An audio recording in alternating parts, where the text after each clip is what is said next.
प्रणाम साथियों, मैं सूरज चौरसिया, आपका दोस्त, आपका होस्ट, कुछ भी कहें, विधिक सलाहकार कहें या फिर कानून के संबंध में आपको समय समय पर कुछ महत्वपूर्ण जानकारी देने वाला आपका शुभचिंतक कह सकते हैं। वास्तव में शुभचिंतक कहें ज़्यादा अच्छा लगेगा।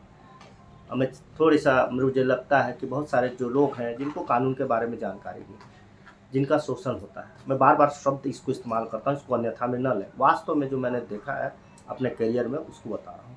शोषण होता है, कई लोग नहीं जानते शोषण कैसे होता है। आप कानून को, आपको जानकारी नहीं है कानून का, आप कानून में आपको ज़बरदस्ती कोई झूठा फंसा दे रहा है, कोई परेशान कर रहा है नेसेसरी, या आपके पास वो चीज़ होते हुए भी आप उसका लाभ नहीं उठा पा रहे हैं और आप केस में हार जा रहे हैं, कुछ भी कर रहे हैं, तो वो शोषण होता है। और कहीं न कहीं आपके जानकारी के अभाव में आप जीता हुआ भी केस हार जाते हैं, आप आपके पास रहता है वो चीज़ को आप खो देते हैं। तो चलिए एक नए वीडियो में आया हूँ और आज मैं आपको जानकारी देने वाला हूँ। कई बार क्या होता है ना, आपके इमोशन से खेला जाता है, आपके जो व्यवहार है, आपका स्वभाव है, उस स्वभाव के कारण आप दोस्त यार जिनके हैं या परिचित हैं, कई सारे लोग हैं जिनको आप मदद करते हैं, बुरे वक्त में मदद करते हैं। कई लोग आपके पास आते हैं ना कि भाई थोड़ा सा कुछ हेल्प कर देते हैं आप, पैसा, सर कुछ मदद कर देते हैं, भैया अंकल जो भी रिश्ते में हो, कुछ भी हो सकते हैं, आते हैं पैसा लेते हैं और बोलते हैं कि सर मैं आपको सही समय में पैसा दूंगा। आप एक एक संबंध उनका, उनको बुरे वक्त में आप साथ देने वाले एक मसीहा के रूप में आप होते हैं, आप भगवान के रूप में होते हैं, जो बुरे वक्त में अपने दोस्त यार परिवार सगा संबंधी किसी को जब जरूरत पड़ता है आर्थिक रूप से, तो आप मदद करते हैं। 10,000 20,000 25,000 5,000 50,000 1,00,000 1,50,000 2,00,000 मदद करते हैं। व्यावसायिक दृष्टिकोण से भी लेन देन होता है, प्रयोजन से। कई लोग व्यवहार में, व्यवसाय में, आप व्यवहार में चलता है व्यवसाय, है ना, तो कई लोग बिना कुछ चेक लिए चाहे कुछ भी दिए, है ना, विश्वास में लाखों रुपए का टर्नओवर इधर आना जाना या जो भी है लेना देना करते हैं या उधारी पैसा देते हैं। और बाद में क्या होता है कि आपने व्यवहार के वश तो पैसा दे दिया, उधार दे दिया, लेकिन बाद में आपको पैसा नहीं मिलता है। अब ऐसा स्थिति देखने में आया है कि आप उधार तो दे दिए, लेने वाला आपके पास 4 मर्तबा आया, 2 मर्तबा आया, कई बार आता है कि सर दे दीजिए, दे दीजिए, दे दीजिए। लास्ट में ऐसा होता है कि आप देने के बाद में भी रुपया उसको लेने के लिए आपको गिड़गिड़ाना पड़ता है, आपको झुकना पड़ता है। कभी कहता है कि भैया आज नहीं है, कल आना, परसों आना, अरे दे दूँगा, अभी थोड़ा-सा व्यवस्था ठीक नहीं है, घर में ठीक कंडीशन नहीं चल रहा है। फिर कभी-कभी गुस्से में कहेगा, अरे यार आप तो दिन भर तगादा करते हो, कभी भी फ़ोन कर देते हो यार, कोई बात है क्या? लेके भाग रहा हूँ आपका पैसा? दे दे दूँगा। ये कोई तरीका है क्या माँगने का? कहीं भी टोक देते हो, लीजिए। कितना खराब लगता है कि आपने बुरे वक़्त में उसका साथ दिया और वो लास्ट में आपके ऊपर चढ़ के बात करता है। और कभी-कभी तो बोलते हैं, जाओ नहीं दूँगा, तुमको जो करना है कर लो। अब आप तो कुछ न चेक लिए, न कुछ लिए, या चेक के माध्यम से भी नहीं दिए, कुछ भी नहीं चीज़ किया, आप व्यवहार में पैसा दे दिए। अब आपको लगा कि अरे मेरा तो गया, आपका खून पसीना का, चाहे मैं बार-बार बोला, 5,000 रुपए को 500 रुपए की 5 लाख हो। पैसा हर इंसान का मेहनत का कमाई होता है। वो डूबता है तो बहुत तकलीफ होता है। और सबसे बड़ा होता है धोखा, कि मेरे विश्वास के साथ उन्होंने धोखा किया, ये बहुत बड़ी चीज़ है। फिर इसका क्या होता है ना, कई बार अच्छे लोग भी आते हैं ना उधार मांगने, तो आदमी कहता है था तौबा। उदाहरण बताऊं, मैं खुद एक हूँ, मैंने भी बहुत खोया है व्यवहार में। अब मैं नहीं देता हूँ उधार, बिल्कुल ही नहीं देता हूँ मैं, और देता ही नहीं हूँ। अब देने का तो प्रश्न ही नहीं देता हूँ मैं। ठीक है, तो कहने का मतलब बहुत सारे लोग नहीं देते हैं। तो डूबा हुआ पैसा कैसे लें? डूबा हुआ पैसा कैसे ले, तो 2-3 चीज़ को मैं बताने का प्रयास करूँगा। मैं हमेशा अपने लोगों को एडवाइस करता हूँ, शुरू से मैं एडवाइस करते रहा हूँ।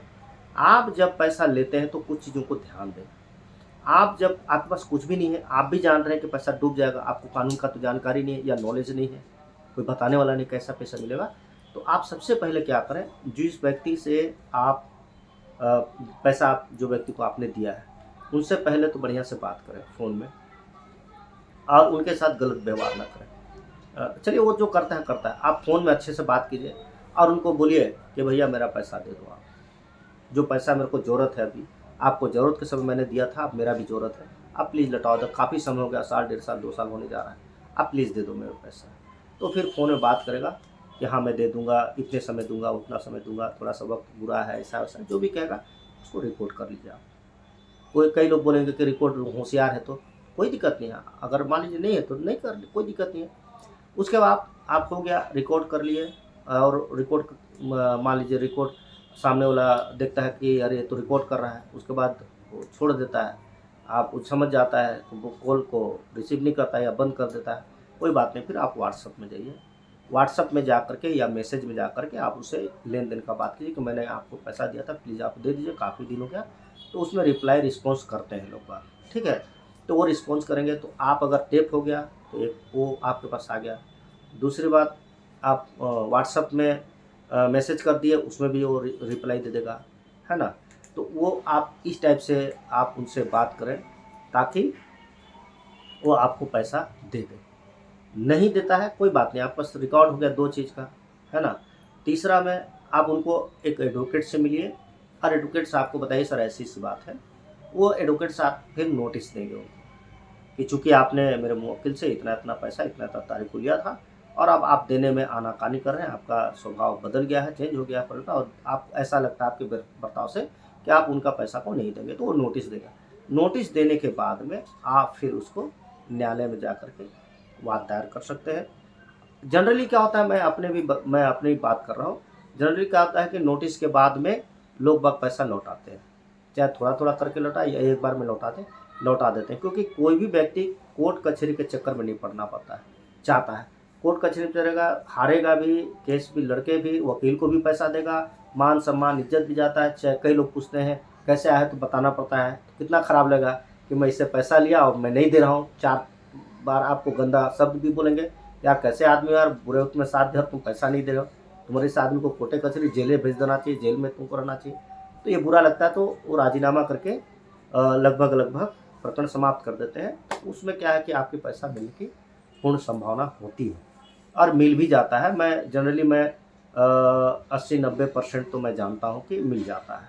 तो ये बहुत अच्छा तरीका है, आप जो है उनसे कर लीजिए। या फिर अगर वो देने को तैयार हो गए हों, बोलते हैं कि किस्त दूँगा, तो आप ₹10 का ₹50 का स्टाम्प ले लें।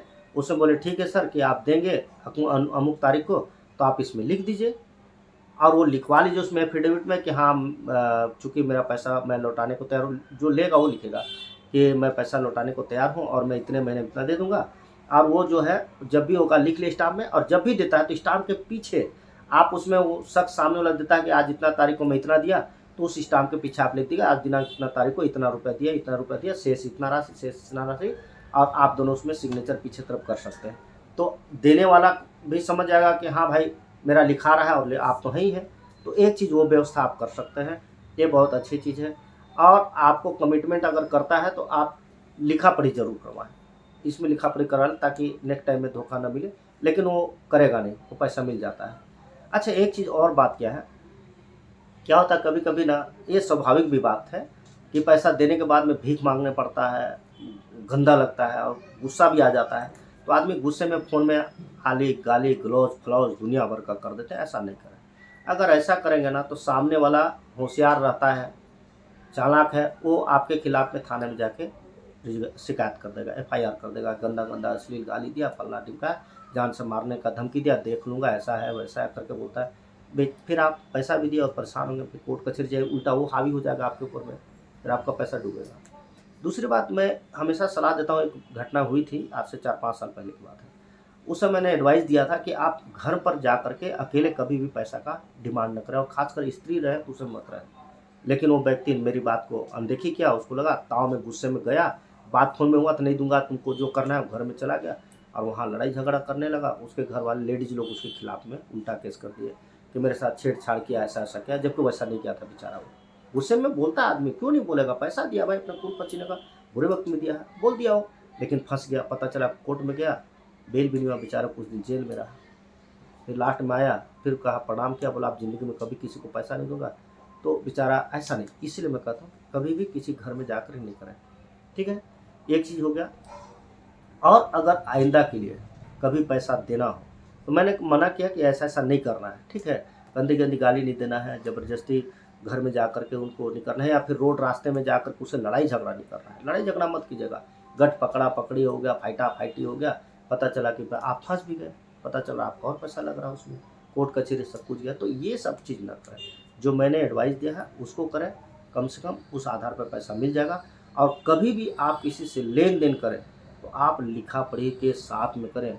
अब ज़माना वैसा नहीं रहा, आप कोई काम नहीं आता है, कोई सहयोग नहीं करता, पैसा लेते हैं, लेकिन देने के बारे में कभी सोचते नहीं। तो अगर आपको लगता है कि मदद करना है, तो कितना भी गहरा दोस्त हो, या पार्टनर हो, कोई भी हो, आप ना उसको लेने देता है देने समय आप उससे 50 रुपये का स्टाम्प में वो राशि के ऊपर में रहता है कि कितना राशि ले रहा है, उस आपकी स्टाम्प लगता है। स्टाम्प में लिखाइए ना, कोई दिक्कत नहीं है, 10 मिनट लगता है कोर्ट में लिखा पढ़ी करने में, कोई ज़्यादा समय नहीं लगता है, 10 मिनट लगता है। नोटरी करा लीजिए, हो गया। उसको रख लीजिए, उसके बाद उसमें सब नियम शर्त रहता है, कब देना है, कब लेना है, कितना कैसा है, वो चीज़ अपना लिख दिए। उसके अलावा अगर मान लीजिए नोटरी का चक्कर नहीं है, तो आप उसको फ़ोनपे के माध्यम से कर दीजिए, गूगल के माध्यम से कर दीजिए, यूनो में जा कर के उसको उसके अकाउंट में पैसा दे दीजिए, ठीक है ना? वो काम करिए तो वो पूरा रिकॉर्ड रहता है। या फिर चेक के माध्यम से पैसा दे दीजिए। चेक के माध्यम से भी करेंगे तो चेक आपके पास तो वो चेक के बुक में आप देखोगे एक 2-3 पन्ना रहता है जो खाली उसमें लिख दिया करिए। किसी को भी चेक देते हैं ना, तो उसके पीछे लिखे कि आज दिनांक इतने तारीख को मैं फलाँ-फलाँ व्यक्ति को ये चेक नंबर ये था, ये मैं दिया हूँ। तो वो आपके पास एक रिकॉर्ड भी रह जाएगा, चेक तो सामने वाला ले जाएगा। फिर चेक दे दीजिए। चेक देने के बाद में वो बैंक से निकालेगा, तो पता चल ही जाएगा कि हाँ, आपसे लिया है, लेन-देन किया है। तो ये लिखा-पढ़ी करके भी आज के तारीख में आप पैसा का लेन-देन करें। और व्यावसायिक दृष्टिकोण से थोड़ा-सा दुःख तो होता है, व्यावसायिक लोग ऐसा कर लेते हैं, लेकिन व्यावसायिक लोगों से निवेदन करूँगा जो हज़ार लाख रुपया का व्यवसाय कर रहा है, उस व्यक्ति से आप चेक ले लिया कीजिए। बोल दीजिए कि भाई आप मेरे को 2-4 चेक दे दो। आप में विश्वास के लाखों रुपए दे रहा हूँ तो आप मुझे ब्लैंक चेक एक दे दो या फिर आप लिख के दे दो।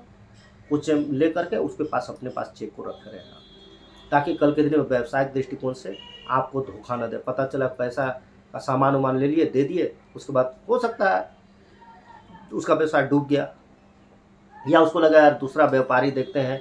कई लोग का व्यवहार होता है कि एक व्यापारी को चूना लगाएगा, फिर दूसरे पास जाएगा, फिर तीसरे पास, फिर चौथे पास चूना लगाने करता है। तो ऐसे लोगों से आप लिखित में उसमें कर लीजिए लिखा-पढ़ी, और नहीं तो चेक उनसे ले लीजिए, उसके बाद में भी आप 50,000, 1 लाख, 2 लाख को दीजिए, नहीं तो आप भारी नुकसान में रहेंगे। तो कुल मिला के आपको मैंने बताया कि आप किसी को पैसा दिए हैं और आपका कोई लिखा-पढ़ी नहीं है, तो आपको क्या करना है, मैंने बता दिया कि आप उससे फ़ोन में बात करें, रिकॉर्ड करें, व्हाट्सएप करें, मैसेज करें, उसका जो भी वहाँ से आता है वो तो बताएगा ही, हाँ, मैं दे दूँगा, मैं कुछ दिन बाद दूँगा, हाँ, मैं जो लिया हूँ उसको पैसा को आपको धीरे-धीरे दे दूँगा, ये सब बात आ जाता है, वो कबूलनामा हो जाता है और न्यायालय में आपको एक सपोर्टिंग के लिए आप हो जाएगा और न्यायालय में आपको बताने में रह जाएगा। फिर अधिवक्ता नोटिस है, अधिवक्ता नोटिस का जवाब देगा, ठीक है, और नहीं देगा तो कोर्ट में दौड़ के आएगा, पैसा आपको मिलेगा। ठीक है? चलिए पुनः धन्यवाद। इसी के साथ अगर वीडियो अच्छी लगे तो लाइक करें, शेयर करें, सब्सक्राइब करना ना भूलें।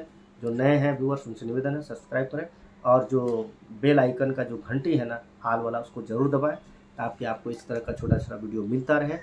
और ज़्यादा वीडियो लंबा हो जा रहा है, क्षमा चाहता हूँ। चलिए बहुत-बहुत धन्यवाद।